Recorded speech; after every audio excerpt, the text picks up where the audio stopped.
Náš zakladateľ Gary Edwards hovorí, že každý z nás nosí v sebe klauna. Je otázka, či ho dokáže prebudiť a za akým cieľom to urobí.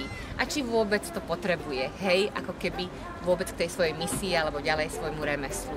Takže my zdravotných klaunov, keď hľadáme, alebo sme hľadali do nášho združenia, tak sme hľadali ľudí, ktorí poprvé majú chuť niečo takéto robiť a po druhé, aby mali, lebo pre nás je to veľká výpomoc, možno minimálne stretnutie niekde vo svojom živote alebo v etape svojho života s umením, s hocakým, hej, alebo s prácou s deťmi, hej.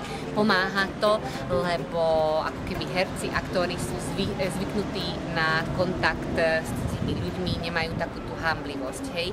Ale podstata zdravotného klauna nie je v tom herectve, ale teraz po 10 rokoch môžem povedať, že podstata toho klauna je v človeku.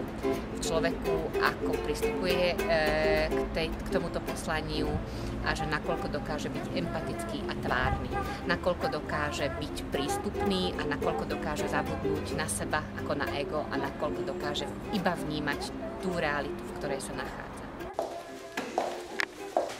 Dobrý deň. Sestra Róza Hrozná.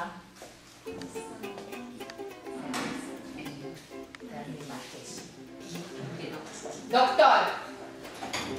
Ha!